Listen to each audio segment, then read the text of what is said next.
Hi guys welcome back to another new video. ఈ వీడియోలో Asia cup కోసం team India squad announce చేసింది.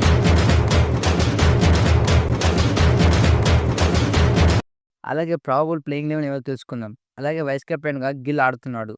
అయితే గిల్ ఆడతాడా ప్లేయింగ్ లెవెన్లో, సంజు ఆడతాడా అనేది బిగ్ క్వశ్చన్ మార్క్. అవన్నిటికీ సమాధానం ఈ వీడియో తెలుసుకుందాం. Let's get started. అయితే శ్రేయస్ సెలక్షన్ మీద ఒక బిగ్ ఫైట్ అనేది జరిగింది. శ్రేయస్కి మళ్ళీ డిసప్పాయింట్ అని చెప్పుకోవచ్చు.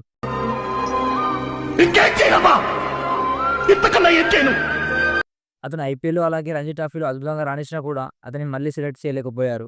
ప్రీవియస్ సీజన్ ఐపీఎల్‌లో 700 పైగా రన్‌లు, అలాగే రంజీ ట్రోఫీలో లాస్ట్ 2 సీజన్‌లు ముంబైకి కప్ అందించాడు. అది కూడా టీ20 ఫార్మాట్. టీమిండియా మళ్ళీ పెద్ద దెబ్బ తీసిందని చెప్పుకోవచ్చు. అలాంటి టీ20 బెస్ట్ ప్లేయర్ ఎక్కడ దొరకడు. కానీ టీమిండియా మళ్ళీ అతన్ని సెలెక్ట్ చేయలేకపోయింది. అలాగే మరియు స్టాండ్ బై లిస్ట్‌లో కూడా అతను లేడు. అయితే శ్రేయస్ రన్ సెలక్షన్ మీద అజిత్ అగర్కర్ మాట్లాడుతూ ఏం చెప్పాడంటే, అతని రీసెంట్ ఫార్మ్ బాగానే ఉంది. కానీ అతను టీమ్‌లో రావడానికి చోటు లేదని సింపుల్‌గా సమాధానం చెప్పాడు.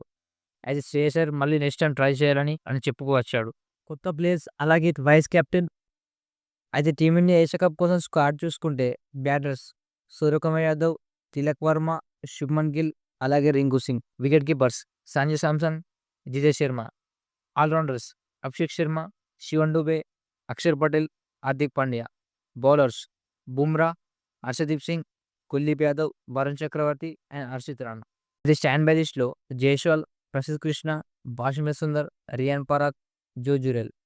అయితే శుభ్మన్ గిల్ సెలెక్షన్ మీద అజిత్ అగర్కర్ మాట్లాడుతూ, ఇంగ్లాండ్ సిరీస్‌లో మేము అనుకున్న దానికంటే ఎక్కువ పర్ఫార్మెన్స్ వచ్చినాయి. దాని ద్వారా ఏషియా కప్ కూడా సెలెక్ట్ అయ్యాడు. అజిత్ అగర్కర్ చెప్పుకొచ్చాడు. అయితే ఇంట్రెస్టింగ్ న్యూస్ ఏంటంటే జైస్వాల్ మరియు సిరాజ్. జైస్వాల్ మాత్రం స్టాండ్ బైలో ఉన్నాడు. కానీ సిరాజ్ మాత్రం స్టాండ్ బైలో కూడా లేడు. జైస్వాల్ రీసెంట్‌గా జరిగిన వాళ్ళు టీ20 వరల్డ్ కప్‌లో కూడా అతను స్టాండ్ బైగానే ఉన్నాడు. జైస్వాల్ అయితే ఏషియా కప్‌లో సెలెక్ట్ అయితాడు అనుకున్నాడు. కానీ సెలక్షన్ ద్వారా జైస్వాల్ మళ్ళీ డిసప్పాయింట్ అయ్యాడు. అయితే శుభ్మన్ గిల్ వైస్ కెప్టెన్ అయిపోయిన తర్వాత టీమిండియా స్క్వాడ్‌లో కంపల్సరీ ఆడాల్సిందే. అతను ఎవరి స్థానంలో ఆడతాడో, అలాగే బెస్ట్ ప్లేయింగ్ 11 ఏదో తెలుసుకుందాం నెక్స్ట్ వీడియోలో. By by. Take care.